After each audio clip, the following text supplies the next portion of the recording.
Hello, this is Deborah with the Sisterhood of the Rose Planetary Network, and today I have the pleasure again of speaking with Cobra. Cobra is the chief intel provider for the Resistance Movement, where he offers important planetary and galactic information at his blog 2012portal.blogspot.com.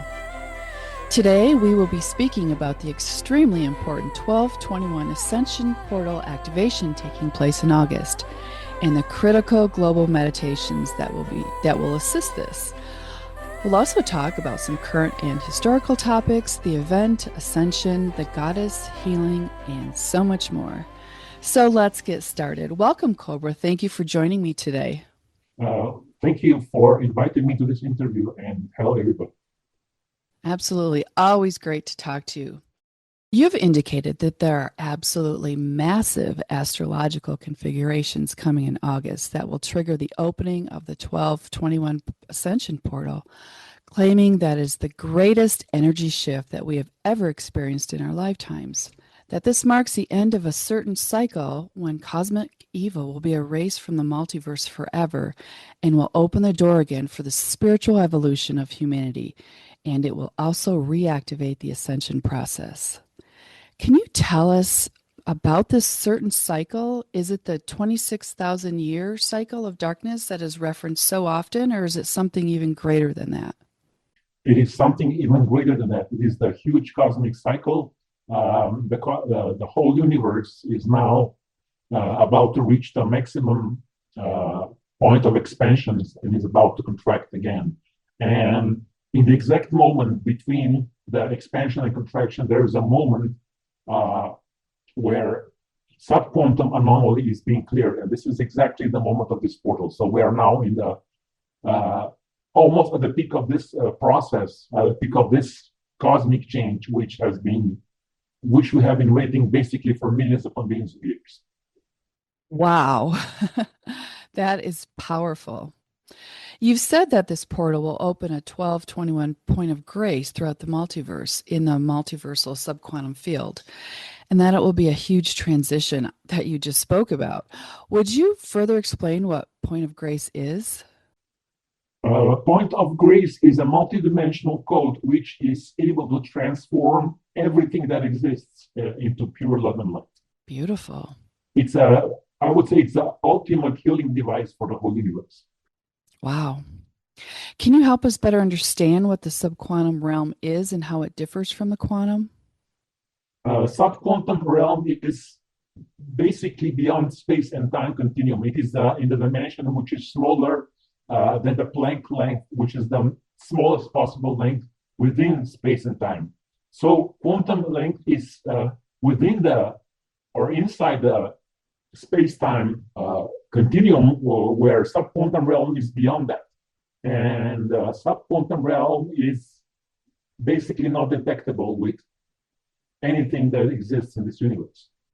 Interesting.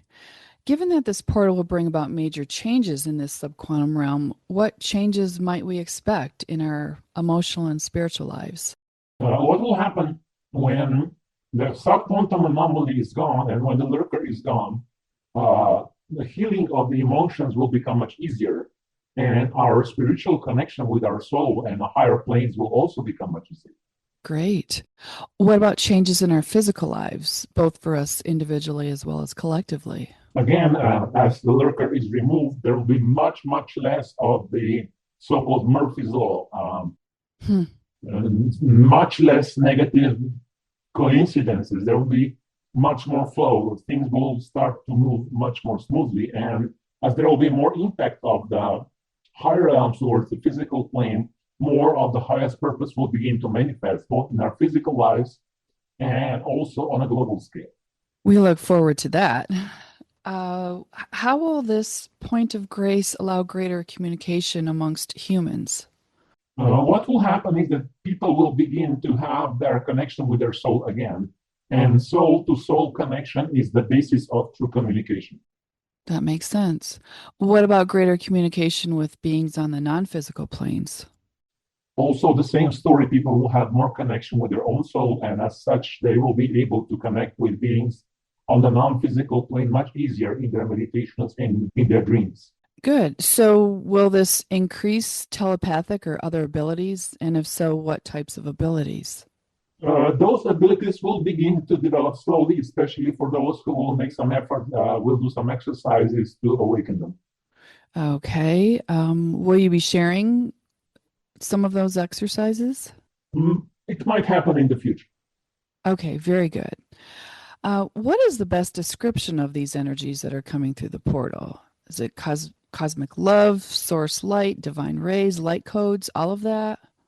It is undescribable. It is all that you have said and much more. It is a new, completely new energy which has never been manifested since the birth of the universe, since the lurker was always present. And when this quantum anomaly is gone, we will be entering something completely new which has never existed before. Wonderful. So, in your post in June announcing this Ascension Portal Activation, you wrote the only evil remaining will be that personal evil within the energy field of the surface humanity. Does that mean that negative non physical entities will be gone and not affect anymore the surface population? The only thing remaining will be personal evil within human beings and the surface cabal, the brotherhood of that, the so-called Illuminati. And some of those Illuminati, when they die, they will still be present for some time on the non-physical planes. But I would say the vast majority of non-physical entities at that point will be gone. Okay, good. In reference to this, you've stated that after the portal opening, this remaining evil inside our energy fields will be to the extent humans are attached to it consciously and subconsciously, that it will be easier for us to use free will. Can you explain what free will is and how it works? Free will is the ultimate mystery of the universe. It is the tool that each being can use to reconnect back to the source, to come back to the source. And the muscle with which we train free will is decisions. So with decisions, we can shape our destiny.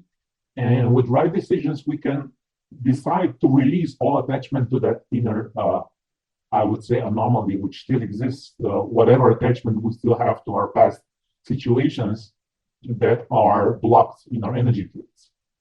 Interesting.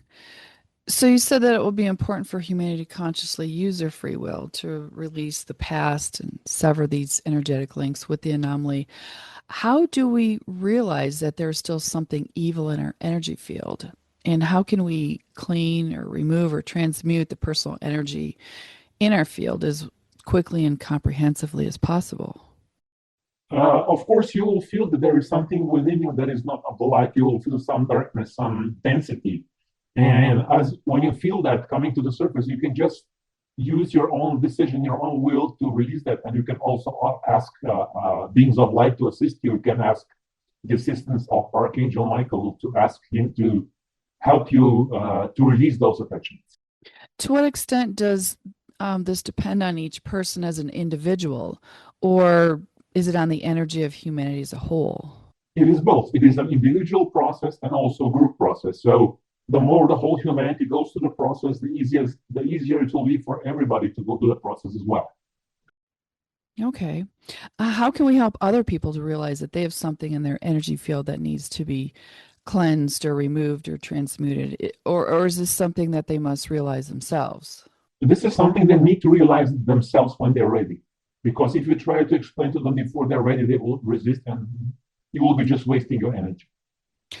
Yes, we all know about that, I think. In your recent WLMM interview, you said that after the portal opening, the veil will be greatly diminished, and the only aspect of the veil will be the technology that is still in the hands of the surface cabal. It sounds like the negative etheric technology will be gone, and this relates to the remaining evil within the energy field of the surface humanity. How might they still negatively affect us? I mean, what technology or resources will they still have? They will still have hard technology. They will have directed energy weapons. They will still have some electromagnetic technology. They will have infrasound technology, whatever is in the cell phone towers, whatever they distribute to the cell phones. All that will not be gone. It will still be here. And of course, the usual pollution that we have on the surface of the planet, electromagnetic pollution from all the devices that we have, creates also one aspect of the veil. Will these technologies remain in effect until the event, or will they begin to be reduced over time? They will begin to be slowly and gradually reduced, and this clearing will accelerate as we come very close to the event. Will it still be necessary to protect ourselves after this portal opening if the majority of this darkness is gone? I know you said there still would be this technology around. And if so, what might we best use to protect ourselves until the event? Will the protection protocols that we've been using still be effective? Or I'm curious which one you feel is the most effective at this time. It will still be necessary to protect against those negative technologies and also against the negativity of surface humans. And you can use all of those technologies, those protection protocols that have been released, and you can just see for yourself which one works for you the best, because this is an individual situation. Okay, I understand. Would you please update us on the status of the black stones that have been placed in negative military complexes? From what we understand, these black stones are still hindering the progress of the light forces toward the surface, and they are the last major elements that still maintain the planetary quarantine to a certain extent, in addition to the actions of the Cabal. Will the opening of the portal allow the light forces to be even more effective in clearing these last black stones? All those black stones have already been removed. Excellent. Thank you. You mentioned that the Absolute would transmit a key of the new Earth after the 1221 portal activation, and that this new key would assist the light forces in removing planetary and personal evil. We understand from your WLM interview that this is an etheric key, not a physical one. Can you tell us more about this key? I would not say it's an etheric key. I would say it's a multidimensional key which exists simultaneously in all dimensions at once. And this is an energy which came from the Absolute and is coming from the Absolute and will continue coming from the Absolute to transform and transmute the Earth into the new Earth, to remove all darkness and to ascend the planet into the new frequency. Interesting. Would you explain true vacuum steady state? And after the portal opening, will the phase transition to true vacuum steady state be instantaneous, or will it take some time to complete? The true vacuum state this transition will occur in soft quantum field. And in linear space and time, it might take a few days for this phase transition to be complete. Okay. And what is the connection between the 1111 portal that was opened in 2012, then closed in 2022, and the 1221 Ascension portal in August? Okay, basically 1111 portal was opened in 1992. And the purpose of that portal was to anchor very high frequency energies on the surface of the planet. It created a strong connection to very, very, very advanced spiritual planes. And it allowed the anchoring of those energies within the physical matter of this planet. And the 1221 portal has a different purpose. The 1221 portal does not have the purpose of anchoring energies. It has a purpose to liberate the planet and to trigger the ascension process for the planet, to transmute everything that exists here. Okay. In August, we have some incredibly powerful astrological configurations taking place, as we've said. And in the past, you've said that Lightworkers all have aspects in their birth charts that have to do with the three outer planets. Does this mean specifically the three aspects of the magic triangle of this August, which are Uranus sextile Neptune, Neptune sextile Pluto, and Uranus trine Pluto? Or does this include other aspects that involve the outer three? I would say the vast majority of people who were incarnated in the last half century or so have Neptune sextile Pluto in their birth chart. And this aspect makes them more open to spiritual growth. And light workers have this aspect more directly activated. Okay. Good.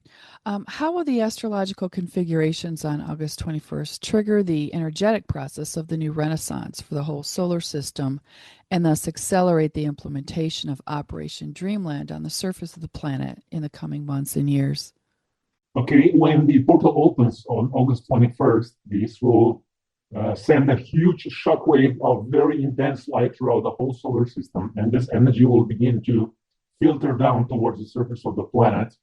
And in the next few years, we have a strong resonance of Neptune sextile Pluto, and that energy will keep flowing throughout the solar system and towards the surface of the planet, and will begin to inspire those on the surface who are ready to bring forth the new renaissance. Very good. What kinds of activities are expected of light workers and light warriors after August 21st? Some of the activities, everybody who feels guided to continue whatever they're doing now, they can continue. Some people will receive new guidance, and there will be some new situations introduced after the opening of the portal.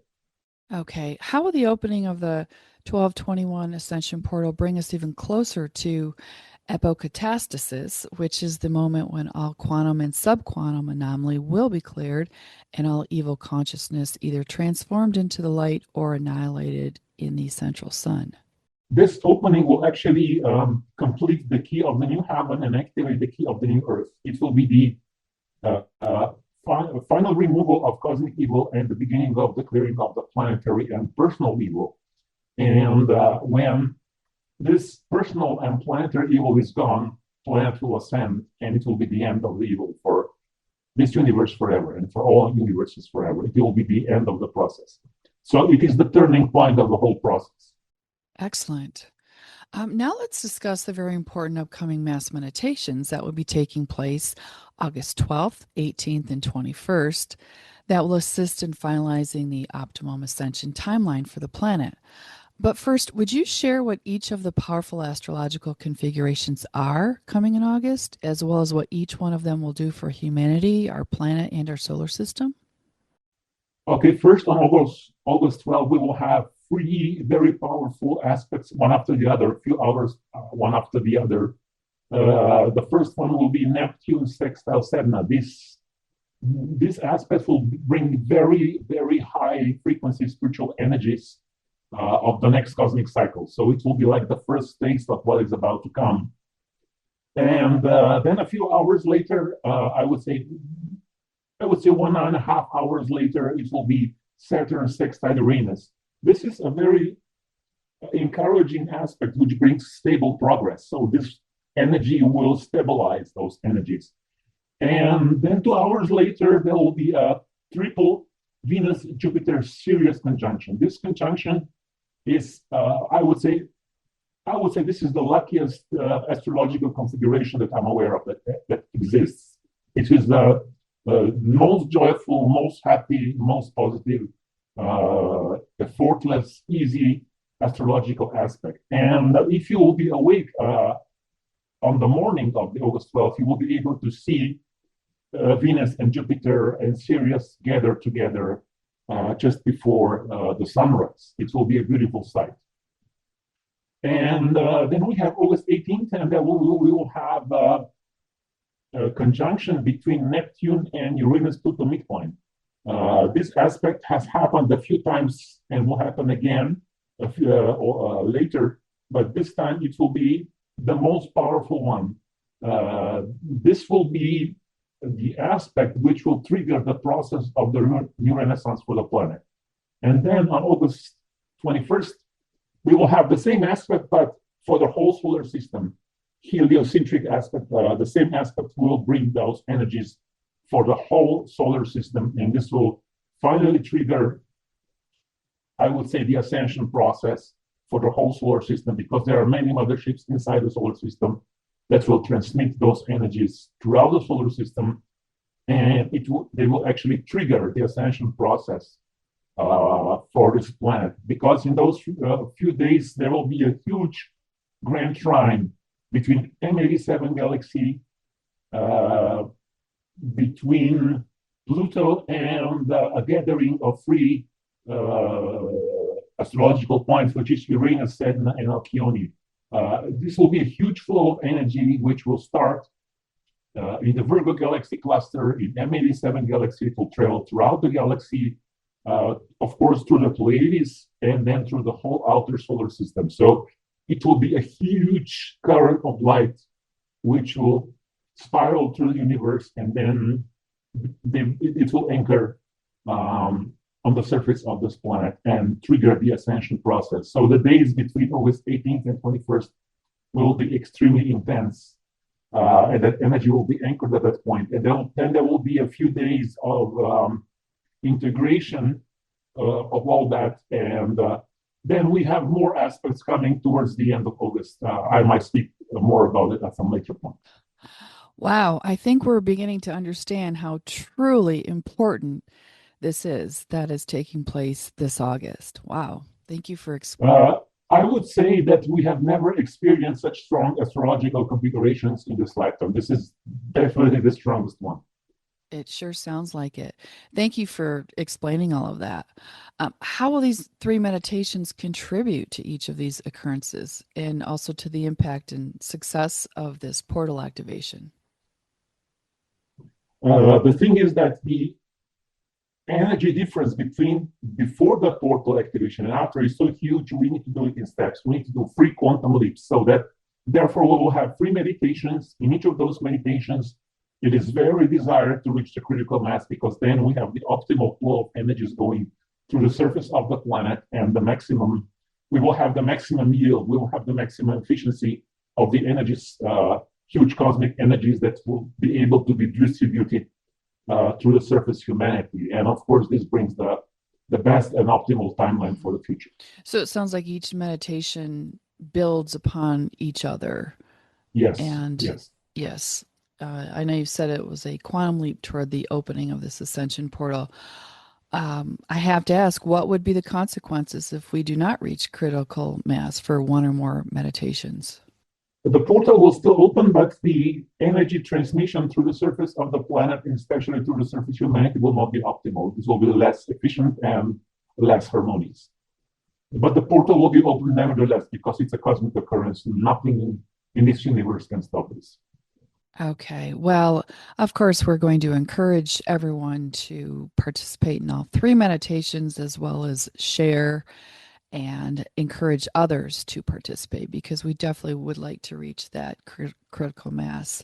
Would you advise doing a booster meditation to stimulate more participants for each of these meditations? Yes, we will do a booster meditation. For some time zones, it will be July 28th. For some time zones, it will be July 29th. The instructions will already be published when you read or listen to this interview. The instructions will already be on the blog. Very good. Very good. And what about using Command 1221 to ask for assistance to bring more participants? Would this help? Yes. Okay. We will use that. In your recent Paris workshop, you stated that 1221 is the interstellar code for divine intervention, and that we can expect the light forces to actively intervene in the situation on Earth during the opening of this portal in August. It doesn't seem like a coincidence. There is also a Command 1221 portal that you've given us to seek support and assistance from the Galactic team. What is the connection between Command 1221 protocol and the 1221 Ascension portal? It relates to the same code, which is 1221, which is the code for divine grace and divine intervention. And I do not see any valid reason why the light forces should not begin physical intervention very soon after the portal is open, because enough darkness will be cleared. It will be just the surface humanity and the surface cabal. So the plans for that intervention can start immediately. How long it will take until it's implemented, I don't know, but there is no valid reason why the light forces should not start intervening very shortly after the portal is open. I may be asking you this later in another question, but since you mentioned it right now, could you explain what that physical intervention might look like? Even if I could, I would not, because it's classified. Absolutely. That makes sense. That makes sense. What about invoking Command 1221 during the Ascension Portal activation? Will that magnify the impact? You can do so before the meditation and after the meditation, but during the meditation itself, the instructions are already everywhere. Yes. And speaking of the instructions, would you explain why we visualize a wave of white, pink, blue, and golden light and love? What are the properties of each of these colors and what effects do they have? Those few colors cover the most key combinations of various rays which need to be anchored. Um, as you know, we have each color has a certain frequency. Um, White color connected with the first ray, pink color with the second ray, blue color with the third ray, and the golden light is a combination of 4 to 7 rays, and combination of all those can create resonances in all the 12 rays that exist. So those 4 colors, combination of those can create every possible frequency of light and love that we need for this activation. Well, it's an absolutely beautiful visualization, I know. So I think we will all be real happy to visualize those beautiful colors. You mentioned in your blog post that the current timeline is not going in the best direction and that these meditations are our chance to collectively shift the timeline back into the optimal timeline for planetary liberation. But wasn't there an update saying the positive timeline was guaranteed and no more negative timelines remain? Is the positive timeline for planetary liberation still secure? Okay, the basic timeline is secure, of course, but there are variations to the theme. I mean, of course, we are not getting the most possible positive situation, and there are various ways to get from here to the final liberation. Some of them are less chaotic, some of them are more chaotic, and we're trying to shift this transformation in the best possible way, best possible way to reach the optimal timeline. So. The current timeline that we are now in is not yet the optimal timeline. The basic timeline has been secured, therefore liberated, but how we get there is open to there is still some freedom of choice involved. Okay, understood. So let's move on and chat about some galactic and global situations. What is the significance of the Sirius Gateway that opened on July 7th? This Sirius gateway opened a very subtle but very effective and beautiful energy coming from the Sirius star system. After the Archon invasion in 1996, most of the energy coming from the Sirius star system was blocked. Sirius was still transmitting positive energies, but most of this was blocked. And this energy has finally, after almost 3 decades, managed to reach the surface of the planet. And the energy of the Sirius star system is the energy of 1221. It is the energy of divine grace. What is also very significant that the Absolute has already transmitted one part of the new Earth P on July 7th, which was absolutely not expected, but it happened already. So this was a surprising development, which was very positive and was not expected. Excellent. A question about the Dragon Wind that was activated last year in Asia and later in the Americas. Can you explain more about what it is and its significance? And might this take place in other continents? And also curious if it's related to some of the dragon-shaped clouds that people are seeing. The Dragon Wind, which was activated, allows the free flow of etheric energy through the ley lines planetary wide. So it's not just limited to Asia and the Americas, it's flowing everywhere. So the planetary energy grid is basically ready to be activated for the planetary ascension process. And those dragon-shaped clouds are physical manifestations of etheric dragons, which are directing the flow of energies through those ley lines. That's cool. In your recent End of Darkness update, you mentioned that the Galactic Central Race, in cooperation with the Galactic Confederation, have begun to activate ancient lighthouses that have been dormant. Would you please tell us more about these? Are these physical lighthouses or energetic ones? These are physical. This is a physical advanced technology which was created throughout the galaxy by the Galactic Central Race hundreds of millions of years ago, and it was time coded for this end time. It was coded to be activated when certain frequency is reached, and this began to happen throughout the galaxy. And those lighthouses actually emit very strong light, both on physical and non-physical planes throughout the galaxy, and are preparing the galaxy for the shift. That's also very cool.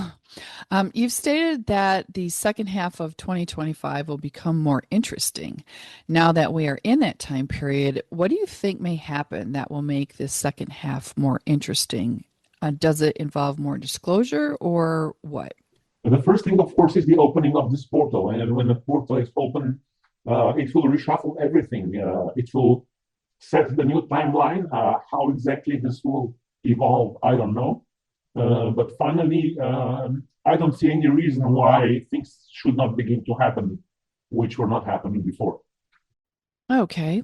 Are there any updates to what we might expect regarding the current financial or future financial situation? And how might we prepare for what's ahead? Will things become challenging, or will the energies of the portal opening make it a more smooth and easy transition? The current financial system is quite unstable, and the energies of the portal might destabilize it even more. The huge cosmic shift will affect the financial system for sure, and there might be drastic changes in the financial system coming in the second part of this year. Okay. Is there anything that we can do in preparation? All the instruction for preparation was given years ago, basically more than a decade ago. Yes, of course. Okay. So that stays the same. You spoke of a new plan by the light forces involving civilians. Is this still the case? And if so, will this be physical or astral? Can you explain a little bit more without compromising the information? It will definitely be physical, but I cannot divulge more at this point. Okay, thank you. And what is the status of the elder barons here in human bodies? What progress have they been able to make? They are making a lot of progress. Again, this is classified, and I would say that part of operation goes according to the plan. Very good. What is the real reason for the focus on Israel right now? Can you explain its role with dark and light energies, including its spiritual and historical significance? It can be rather confusing to discern what's really going on with Israel. Okay, that region is quite active since the times of Atlantis. It was the main implantation and programming center in the time of Atlantis. And in the later part of Atlantis, it was one of the main anchors for the Dark Lodge, the Dark Lords of Atlantis, coming from Orion. And all those people are still incarnated here in physical bodies. And the purification of Israel is coming now towards the end of the planetary liberation process. It's the time of the end game scenario. Interesting. Thank you. Is Iran facing alone the combined dark military of the U.S. and Israel? And what is true about bombing Iran's nuclear sites? Did it really happen? It did happen, but Iran removed the uranium long before the bombing happened, so there was no significant damage done. And this situation looked far more dramatic than it really was. It was diffused quite efficiently. Okay, thank you. Um, can you tell us what really happened in Syria with the political shift and the new people in power? And also, what is the condition of the goddess vortex there? This is very unfortunate. It was a so-called color revolution, which did not really help people in Syria, and the conditions of the goddess vortex there are not really great. It is not completely destroyed. There are some signs of healing for the vortex, but it's not in a very good condition. Oh, that's unfortunate. Well, we will continue to send some beautiful pink light over there in that area of the world. Did you once say that when a certain situation occurs in Turkey, we will be close to the event? And if so, would this be significant, like a significant and obvious situation? This was intel coming from some of the dragon groups, and it might not be correct anymore because situations have changed. It might happen, but it's not a prerequisite. It's not a condition. It's not necessary for this time. Okay, thank you. And will you update us on Saint Germain's role in leading planetary liberation? Saint Germain is becoming more and more active. He has activated some of the Templar groups last year, especially in November and December. And he is again reactivating Templars and White Nobility and some other occult, secret positive occult groups which are assisting in the planetary liberation. And his role will become much, much more active and much more visible as time goes by. Very good. Yes, we'll be talking about more about the Templars shortly. So speaking of planetary liberation, let's discuss a topic very much on everyone's mind, and that is the event. In your recent announcement of the 1221 Ascension Portal opening, you said that with the subquantum anomaly out of the way, it will become much easier for the light forces to deal with the planetary situation, and the event can finally become possible in a few years, months, or even weeks after this portal opens.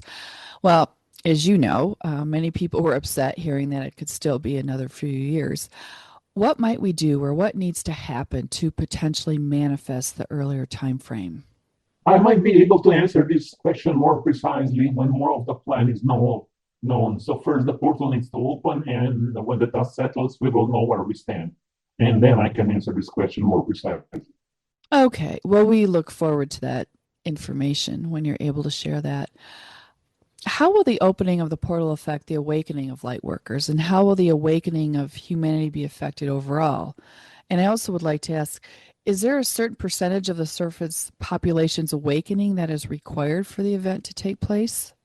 Okay, the portal opening will make the awakening of any of the surface population easier, and there are no requirements of any kind of awakening for the event. The event is does not depend on the state of consciousness of world surface humanity anymore. The plan does not require that at this point. Okay, thank you. How does the inner work and inner cleansing that people do affect the overall process of planetary liberation? And will the light forces help us more with this after the portal is opened? Of course, all healing and all cleansing helps, and the life forces will be able to help more after the portal is open. Okay, good. Will the event occur after personal evil within the energy field of the surface humanity has been purified, or will it still occur even if personal evil within the energy field of humanity still remains? Again, the event does not depend on the extent of personal evil or personal wrong being clear. This is not a factor in timing of the event. Okay. So, as you know, many light workers are exhausted from years of facing challenges, especially health for many of them. Yet they do want to be strong when the event happens so that they can best fulfill their role. You've said before that medbed healing would only be available after the event, but could the portal opening accelerate not just emotional healing, but also physical healing? And if so, will the light forces assist with this? How can light workers help make this possible for themselves? Yes, even physical healing will be easier because the physical aspect of some quantum anomaly will be gone. So it will be also easier to heal the physical part. Excellent, excellent.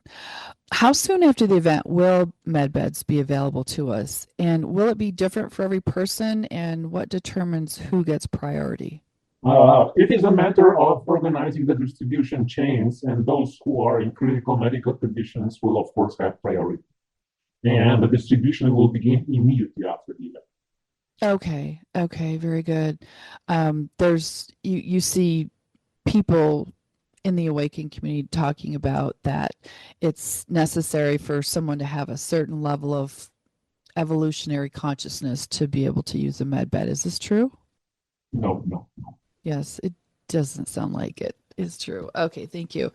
Um, when we are close to the event, you've said that like light workers will know it's close and there will be signs. So, in addition to an acceleration of intel and disclosure, can you give us a clue of what other signs we might look for? It can come from any direction. It will be basically what you just said, an acceleration. Things will start to accelerate quite frantically, and things will begin to spin apparently out of control. It will seem like everybody's getting absolutely crazy, and it will be a very intense time. But then suddenly breakthroughs will begin to happen, which will be very fast, getting bigger and bigger, and then you will know the time is close. Okay, good. Thank you. You've also indicated that the light forces are afraid of contacting us. Is this because of the darkness within our energy fields, and will this resolve after the portal opening, especially as the darkness dissipates?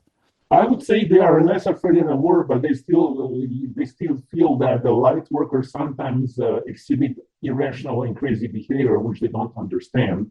And of course, after the portal opens, this will diminish, but still, the trust needs to be built from both sides. And after the contact is made, those issues will be resolved. Okay, good. Yes, I know. Sometimes I don't think we understand some of these behaviors that people have. So that's good to hear. Can you update us on the plan that some may be physically contacted before the event when it's safe? And who would those people be? Like, what would qualify a person to be contacted? Yes, there is a plan that some people might or will be contacted before the event. And of course, this will be the most advanced and most balanced and most sane people. And yes, of course, this is possible in 2025. Okay, very, very good. I was going to ask you that, so that's good to know. So with greater numbers of people, or what I was going to ask is, will greater numbers of people be contacted either by the light forces or the resistance movement before the event with instructions on what their role would be at the time of the event? It will be just a very small group of people. It will not be massive. Okay, good to know. Thank you. A while ago, we signed a petition asking positive extraterrestrials to get involved on this planet much more. What is the status of that, and what impact does the divine intervention meditation have every full moon that we do? The fact that we have reached the critical mass for that petition creates legally a statement which is legally binding for the light forces. They have to intervene because we have stated our collective free will, but they have to do it in a way that is safe for the surface of humanity. I know that many people have been disappointed because the intervention did not happen after we have signed the petition. But what has happened is actually light forces have began to contact certain people, and things went really, really wrong. For one example, they have contacted some people in Russian military, hoping to create a communication bridge that would slowly begin to involve the surface population. And those Russian generals, their reaction was really, really negative. So they are now searching for direct contact with the surface population in a way that would be safe. And only when it's safe, they can do that, not before. All right, thank you for explaining that.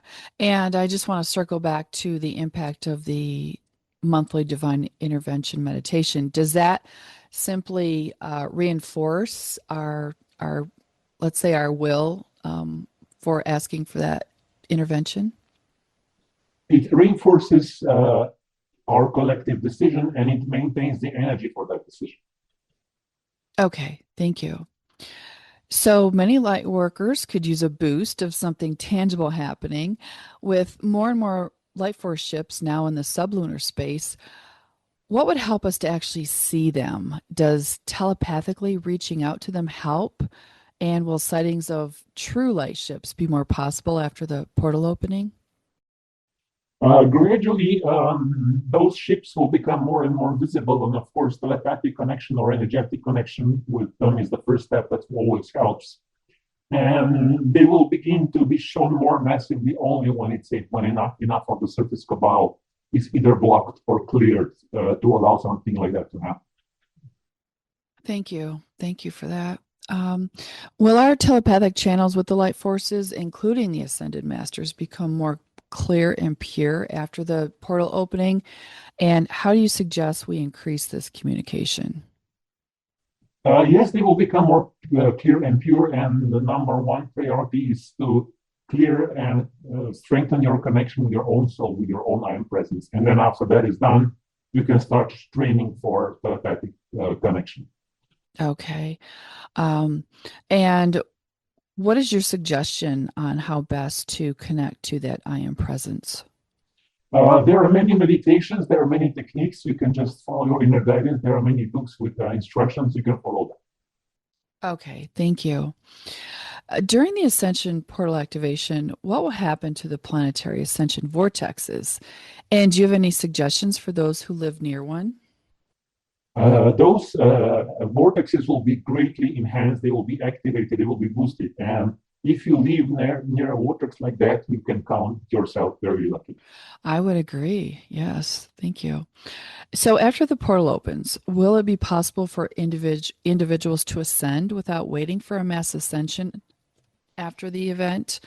And would it be possible to ascend in the physical body or only after death?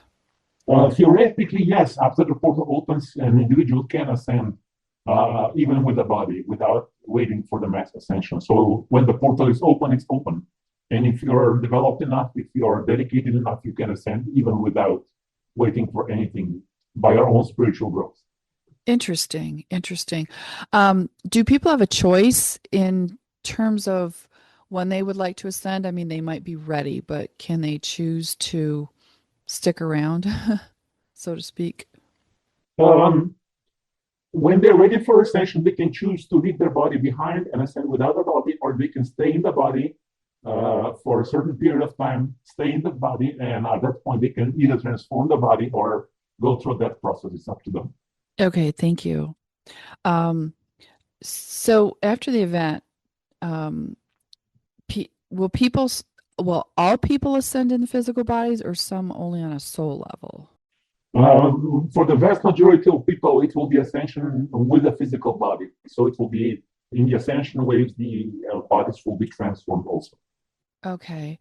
When we do ascend in our physical bodies, will we just disappear and appear as missing?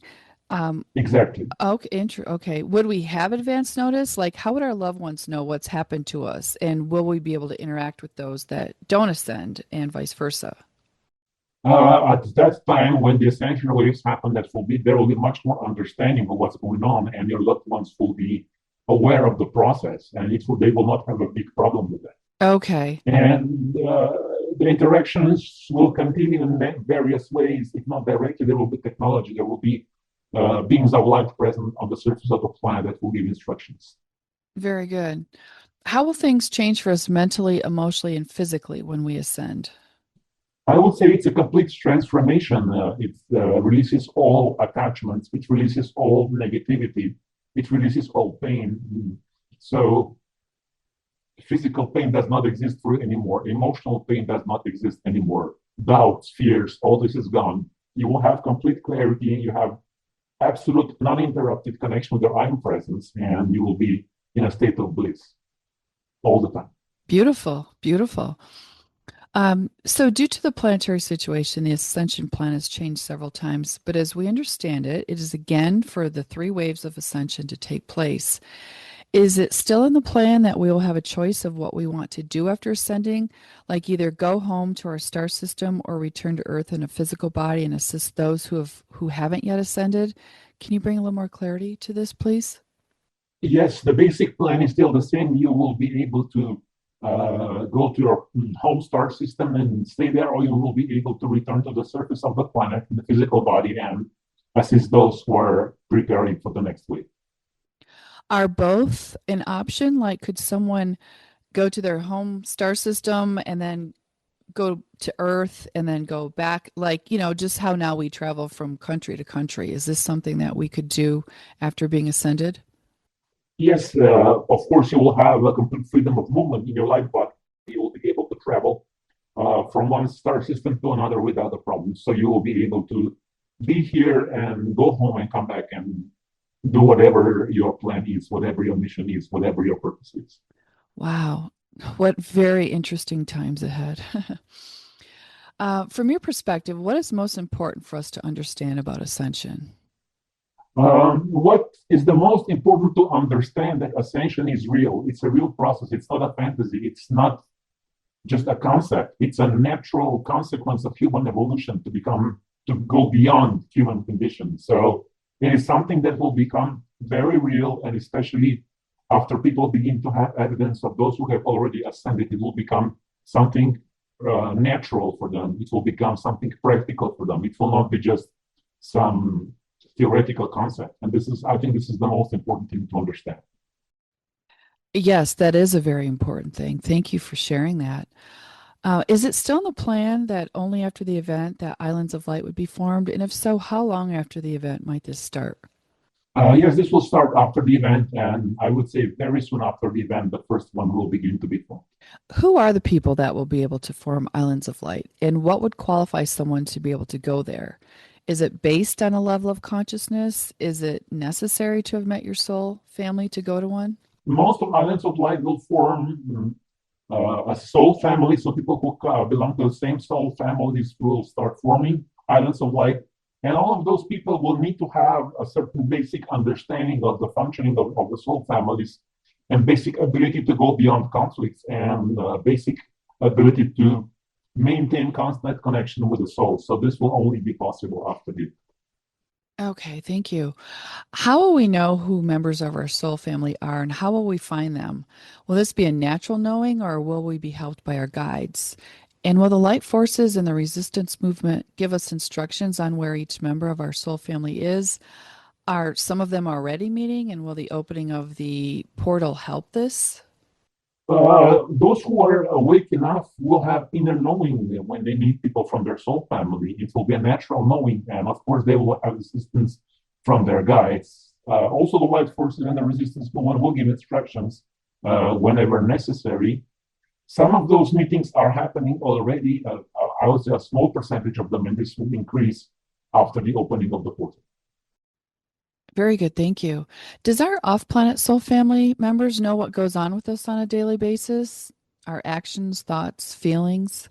Especially your twin souls follow you on a daily basis. Other people from your soul family have a general understanding of your life condition and what's going on to a certain degree. Okay. So what about twin souls or soulmates? Many are separated. So when will it be safe to meet each other and be together? And what is the percentage of soulmate twin souls combinations where one is on Earth and the other is off planet? This will become safe only after the event, and I would say about 70% of them are separated. So one is here, and the other one is on other planet. Well, Speaking about twin souls now. right. Okay. What about soulmates? I would assume that's a lower number, lower percentage. Yeah, it is more of them are here. Okay. And is it possible to, before the event, connect with a soulmate? It is possible. It happens in some instances. It is possible, but it's not extremely frequent. Okay. Thank you for explaining that. So speaking of soul families, is the Anatara star family, which includes the 144,000 beings of light who are on the planet at this time, are they one big soul family? What is the typical size of a soul family? I would say this is one of the biggest soul families, and most of them are much smaller. Okay. Can you approximately tell us what size is typical? It can be a few thousand, few hundreds. It varies. It's very, very, very. Okay, thank you. What is the number of star seeds on the surface of the planet right now? And are the 144,000 different from the overall star seeds? And if so, how? I would say the total number of star seeds on the surface of the planet is about between 5 and 10 million. It depends on, right now it's, I would say, around 7 or 8 million. And 144,000 are a symbolic number for people of Anatara family, which are more directly aligned with the planetary mission, as we will discuss later with the Templars and with other forces of light. Very good. Yes, we'll be speaking about that very, very shortly. So approximately how many of the star seeds are awakened? And of that, how many of the 144,000 are awakened? A few percent of each. A few percent? A few percent. Okay, thank you. In a May update, now let's speak about the positive Templars. You said that they are a physical manifestation of the Anatara star family. So to understand this correctly, the positive Templars are the Anatara, the 144,000. Yes? More correctly, I would say that members of Anantara star family have kept incarnating in positions which allow them to join the physical positive Templars throughout incarnations. I see. So are all positive Templars members of Anutara? Not so, but many of them are. Okay, thank you. You also said that after June, the positive Templars will be reactivated. And at your Phoenix workshop, you mentioned that the Anatara are being awakened. How is the progress going? It is going slowly, but not as effectively as it was hoped. Okay. What might the progress look like if someone is experiencing this awakening? And if they are, what guidance would you like to share with them? When they awake, they connect with their soul and they activate their mission. And for some of them, that mission might get them involved with the positive Templars. So I would just say if somebody is in the process of awakening to follow their inner guidance, because their inner guidance will tell them what to do. All right, thank you. You've advised us to connect with the essence of the Templar teachings, especially to focus on the teachings of Mary Magdalene. Can you elaborate on this and give us a true history lesson on who Mary Magdalene was, including her connection to the Templars? She was priestess of the goddess. She was trained in the Isis temple, into the mysteries of Isis, and through her lineage, through her connection with the person that is now called Jesus, she has started a bloodline which carried the code of those goddess teachings. And Templars are just the vehicle to protect those mysteries. This is like I would say, the military force that protects the goddess. This is the simplest description. Interesting. Thank you. I'm curious, is she incarnated on the planet currently? It is not the highest purpose to answer this question. Yes, I understand. In the book that you recommended, The Expected One, it discusses the marriage of Mary Magdalene and Jesus, and that the three petals of the fleur-de-lis represents their three children. Is this true, or are there other meanings of fleur-de-lis? This is a very good description of fleur-de-lis. I would say a beautiful description, and it holds a lot of truth. All right, thank you. So that book is written as historical fiction, yet much of it feels true. Can you tell us how much of the historical portion is true? For instance, are the contents of the books of Mary Magdalene that were found in the storyline accurate? And if so, how did the author know its contents? Were these books, the Gospel of Mary Magdalene, ever actually found, or is this part of the fictional part of the story? And also, did Jesus also have a gospel that he wrote himself?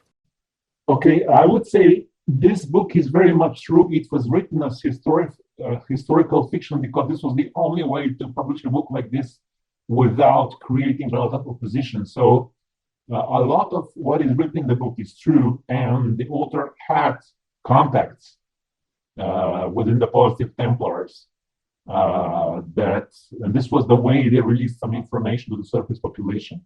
And yes, the Gospel of Mary Magdalene exists, and this is as much as I can say at this moment. Okay, thank you. I understand. So would you discuss the connection of the 144,000 to the Grail bloodlines that were created by the sacred union of King Solomon and Queen of Sheba, and then later continued through the sacred union of Jesus and Mary Magdalene? What made these unions so powerful that they created a holy bloodline?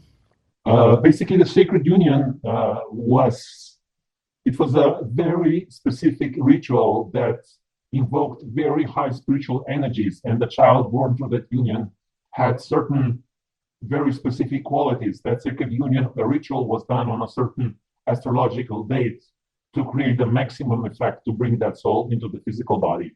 And through those connections, through those configurations, that bloodline was created, and through those and this teachings of the sacred union and creation of the sacred bloodline, with all the astrological knowledge and everything else that is related to that, was maintained through generations within the inner circle of people who were initiated into the goddess mysteries and were later guarded by the Templars. Okay, thank you. And for clarity, are you saying that all members of the 144,000 are part of the Grail bloodline? No, no. Okay, thank you for that clarification. So, in your WLMM interview, you discussed the purpose of the Holy Grail bloodlines, that they maintain the highest possible frequency within the human DNA, and that human DNA can transmit information from the I am presence into the physical body, so that the most possible, positive, and most perfect archetype for the physical body can be manifested. Can you explain further what this means? I have just described this a little bit. So the physical body needs to be born in a very specific time with the most favorable astrological configurations, which creates a resonance field within the physical body so it can transmit the highest possible energies. And then the soul, which is incarnated in that body, transmits those energy through training. And DNA created through that kind of sacred union is able to be as pure as possible and replicates as purely as possible to transmit those codes into the next generation. Okay, thank you. Does the DNA of the 144,000 starseeds have a role in the event? And if so, are you able to discuss what that might be? It has a role simply by trying to manifest the perfect archetype of the physical body. And all this will be greatly expanded after the event. Okay, thank you. So, also in that interview, you discussed that the Templars were persecuted on Friday the 13th, and that now every Friday the 13th carries the energy of that dark timeline. So, are people born on a Friday the 13th affected by this? Could they be more easily influenced by dark energy? And if so, what advice would you have for them? They are to a certain degree affected by this, but they can do a simple clearing ritual to cut the connection between them and this 13th, Friday the 13th timeline, and they will be okay. And would you share what that clearing ritual is? You can simply call upon the presence of Archangel Michael and ask him to sever your connection with the Friday the 13th timeline. Okay, very good. Thank you. Is this something that we should all do on a Friday the 13th? If you wish. Okay, thank you. Um, so I'd like to move on and talk a little bit more about things as it relates to the goddess, the divine feminine, and Sisterhood of the Rose. In March 2025, you stated that there would be a special operation of Palladian and Syrian fleets and the physical and non-physical Templars to awaken the Mary Magdalene goddess mysteries, the Holy Grail bloodline, and teachings of sacred union. Can you share what that looks like and give us an update on the status of this operation? I would say that certain motherships continue to send certain frequencies to the surface of your population to awaken those who were taking part in those mysteries in their past incarnations, for them to remember and reawaken and to connect again. Okay. And I assume this will increase after the opening of the portal? Yes. Are there any books or authors' names that could help us awaken to these three things: the goddess mysteries, the Holy Grail bloodline, sacred union? This author, Kathleen McGowan, which has written the book about which you have mentioned already, has written 3 books with the same theme. And all 3 books have a very strong, a very clear message about the goddess mysteries, about the Holy Grail and the sacred union. Okay, very good. Thank you.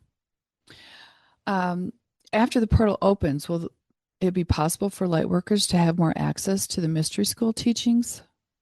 After the portal opens and after certain conditions are met, those mystery schools will begin to slowly manifest again on the physical plane.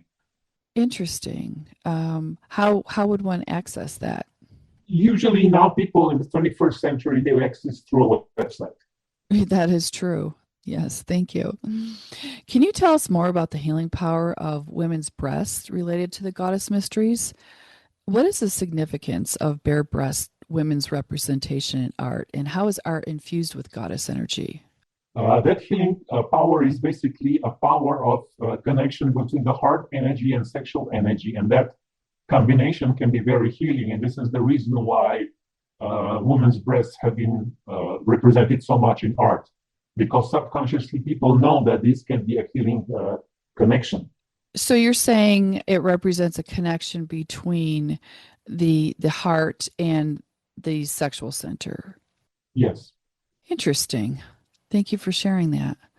And of course, over the years, this has gotten hidden and abused and distorted, I should say. So it's Yes, we all know that. Basically, I am saying about the original purpose of the mystery schools, why they were triggering the manifestation of such art. And of course, later all this has been distorted a lot. yes, yes. Well, hopefully the new Renaissance will change all of that. So thank you. Um, for the female Templars in the positive Templar faction, how does their connection to goddess energy help with the Ascension Portal and Holy Grail activation? This can help a lot because some of those Templars have a strong connection with the goddess, especially through Mary Magdalene mysteries, and that energy is very much needed before the portal activation, during the portal activation, and especially after the portal activation. Okay, so how do you suggest one builds this energy? People need to use their inner guidance. I cannot give one answer to everybody. It's a very individual process. Okay, understood. So I'd like to ask, what is the connection between King Solomon and goddess Asherah? And what can you tell us about this goddess who was considered the wife of God and the lost goddess because her story has been hidden? Is there a connection of the holy bloodline to her? Goddess Asherah, she was one of the main goddesses when King Solomon was alive. At that time, she was the main goddess that he connected to, and there were temples of her mysteries, and of course, he was initiated. And she became the last goddess because she was suppressed. Her connection, her her temples were destroyed like everywhere else. And through the archetype of King Solomon, the holy bloodline is connected with goddess Asherah. Okay, thank you. Also curious, is she incarnated on the planet at this time or okay, No, no, no. She is an ascetic being. understood. How about any of her priestesses? There are a few of her princesses, but not that many. Okay, thank you. Would you discuss the Knights Templars ties to the Sister of the Rose? And how do these ties help with planetary liberation? And also, what challenges do they face? There is a connection. I would say that the inner core of the Templars is aware of the Sisterhood of the Rose, and there is a spiritual connection which is quite strong. And that connection can help a lot in the coming changes. Okay, very good. Any challenges that they face and how to overcome? There are always challenges before the darkness is defeated, and the challenges are, generally speaking, all the same, but individually speaking, there is a great variety, and people need to use their guidance to overcome those challenges. All right, thank you. What is the current state of Sisterhood of the Rose groups? How well are the meditations currently helping the general frequency and energies on the surface of the planet? Um, Many groups are dormant. Some of them are still active. It's not actually the best situation, but those who are active need to continue because they are key groups that anchor the light of the goddess and love of the goddess on the surface of the planet. And those energies are very much needed.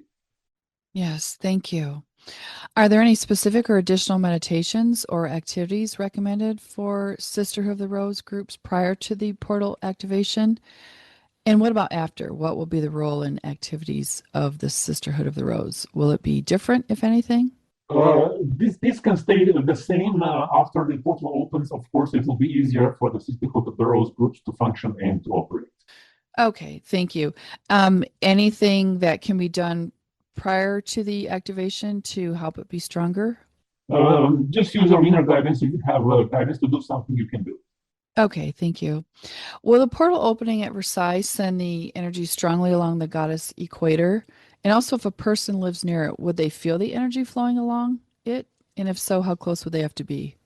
Yes, that portal opening at the Versailles will send strong energies along the goddess equator, and if you live there, I would say within 1 or 200, I would say 100 miles within the exact line of the equator, you might feel that. Interesting. We know that an activation of dragon ley lines and goddess ley lines have been ongoing.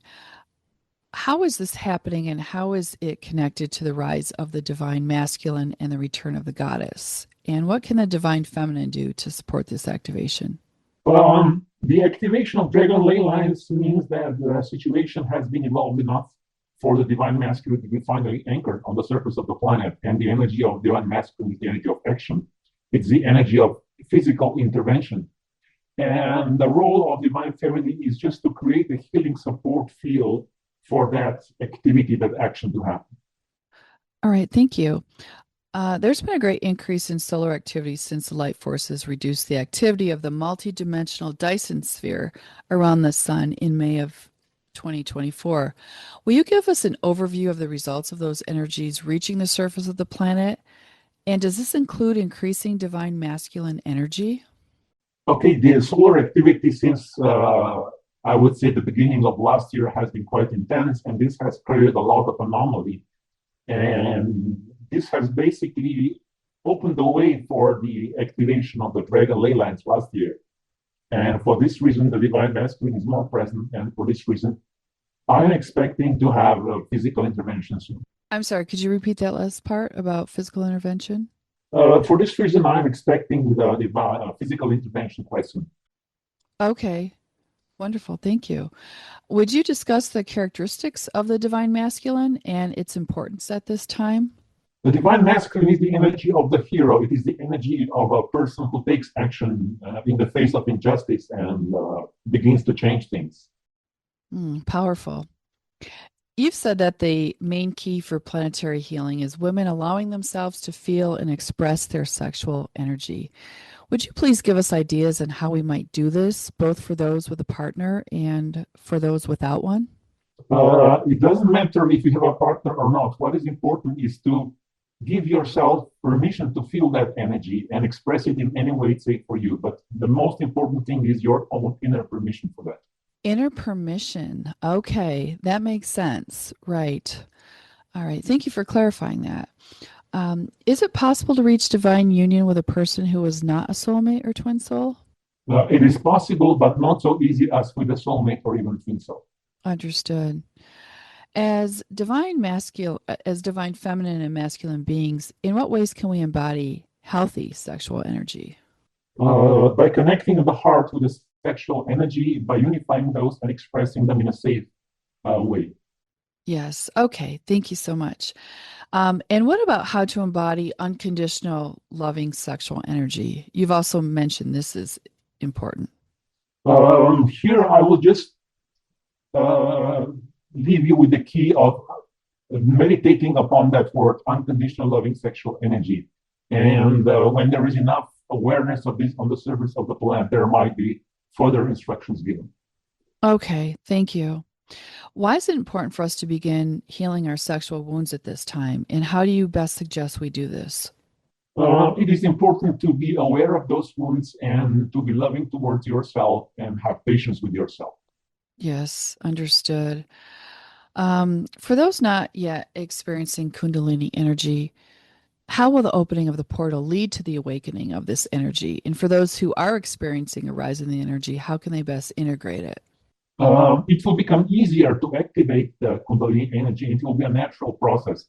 It is not advised to artificially try to trigger that energy because that might be dangerous. This energy is really strong. So it is best to leave this to be a natural process. Understood. Okay. And so it happens when it happens. All right, for our last section, I'd like to speak about some healing topics. At the Paris workshop, you stated that many people have not let go of their trauma and belief systems, and that after the essential portal is opened, humans should take the initiative to use their free will to let go of their past and cut off the entanglement between themselves and the abnormal. Would you please give us advice on how best to do this? It is simply to have a willingness to release the past, to release old grudges, resentments, old pain, to go beyond. Okay, thank you. In that workshop, you also mentioned that starting on June 23rd, bubbles of paradise, which are energy fields of that are completely free of abnormalities and distortion suddenly began to appear in remote areas around the world. And you encourage people to go deep into nature where there are no other people within a 30-meter radius. Do these occur in all areas without people or just certain areas? And how would we know that we are experiencing this? Are they physical bubbles we could actually see or etheric ones we feel? These do not occur in all areas. They occur spontaneously without knowing before. They are quite unexpected, and they are not physical bubbles. It is an energy field, which you can feel definitely as something really beautiful. So you said spontaneously. So is this dependent on the person that is in that empty space? Is it on their consciousness? Does their consciousness create these bubbles? These bubbles are created by the light forces, and this is a very complex equation. There are many factors which determine where and how and when those bubbles will appear. Do these bubbles offer any healing, either physical or emotional? Yes, absolutely. Very good. You say that big cities do not have the conditions for the formation of these bubbles. But what if someone is in a city and they were able to find a nature area without people for 30 meters, like a deserted park? Would they potentially be able to experience a paradise bubble? Theoretically, yes, but it's less likely. Okay. Assuming these will potentially increase after the opening of the Ascension Portal? Yes, that is expected. Thank you. Also, in that workshop, you stated our shadows try to regularly provoke us, to press on our weak points, to destabilize us. You've spoken previously about the importance of light workers doing shadow work, yet it's been a stubborn thing for most to resolve. How will this process change after the portal opening with more of our free will intact? And what steps do you recommend for us to take after it to accelerate this process? It will become much easier because the lurker will not interfere with the process all the time. So the key will be your free will. If you're willing to do it, you'll be able to do it. Thank you. After the opening of the portal, will Techians more easily be able to float to Earth to help improve the planetary energy conditions? To a certain small degree, yes, but there will still be the HARP technology, which has not been removed yet. And the HARP technology still influences the ionosphere, and ionosphere is the layer which absorbs the tachyons. So the general conditions will not be resolved up before the cabal is gone. Interesting. Understood. Thank you. This question is about the importance of facing the truth, even when difficult or dark. People think it will lower their frequencies because a lot of the truth is disturbing, so they just stay loving but don't want to face the truth. My question is, as a light worker, how important is it to face the truth? It is very important because by facing the truth, you actually raise your vibrational frequency. The truth is already there. If you deny it, you basically create a block, and that block lowers the vibrational frequency. The truth is already there. Even if you don't want to see it, it's there, present around you and also within your energy field. So by facing the truth, you integrate the truth and you actually raise the vibrational frequency. Thank you for explaining that. That is very important to understand. So, speaking of truth, when will disclosure start to ramp up? And how do we best deal with the negative emotions it may bring, either within ourselves or others? Disclosure will begin to ramp up when the whistleblowers will have enough courage to start releasing information. And you might need to have some time to process whatever is being released. And when you go through the process, it will not be that difficult. It will be something that can be challenging, but it will not be overly difficult. Okay, thank you. In your recent WLMM interview, you said that after the portal opening, it will be much easier to practice the law of manifestation. By doing the three-step manifestation process, decision, invocation, and physical action that you often discuss, will it be easier in general for light workers on the surface to achieve material and spiritual abundance? Yes, if you really keep practicing this three-step manifestation process. Thank you. You also discuss considering the manifestation vortex as a light cone and consciously creating a light cone by doing the goddess vortex meditation. For clarity, is it a good idea to visualize our ideal future while doing the goddess vortex to help manifest it? You can do that, yes. Also, in that interview, you indicate that surface humanity can actively anchor the emerald light and can directly visualize the emerald light purifying all anomalies in Earth's energetic planes. So, how do we invoke the emerald flame from the source? In which direction would we visualize, clockwise or counterclockwise? You can just visualize the emerald flake coming from the sky, going through you or whatever you wish to clear in counterclockwise direction, purifying everything and dissolving, purifying all the anomaly and dissolving. What's the difference between the violet flame and the emerald flame? And when would we use each one? The violet flame is the, I would say, the standard original procedure to clear the anomaly, to clear the darkness. The emerald flame has a higher frequency and is more specific and is more suitable for this time. It is a more precise tool, but both of them are very effective. And the emerald flame is more specific for what? It is more specific for removal of the anomaly and more specific to bring certain energies which are needed for the planetary liberation itself. Thank you for clarifying that.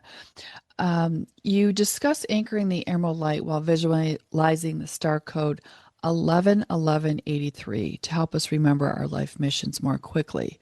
So many starseeds aren't aware of this code. What can you tell us about it?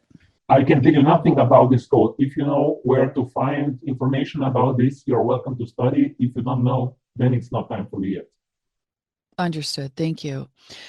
So you had also discussed organic pumpkin seed oil from Earth as having a value to extraterrestrial races due to its healing effects. Is it suggested that we also use this, and what benefit is it to humans? Of course, it is beneficial for humans also. And the exact way for using this, you need to ask people who are experts in diet for the surface humanity. Okay, for the oil. What about eating pumpkin seeds? Beneficial in the same way? Can be, yes.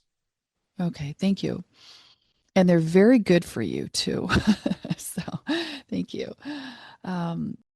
Are sacred plant medicines that are being used in ceremonies from the natives in Americas, such as ayahuasca, peyote, psilocybin, given to humanity from the extraterrestrial races to help humanity heal trauma and communicate with the higher consciousness? And how does participating in these ceremonies or using these medicines help with the energy around the planet and also with the healing of the individual?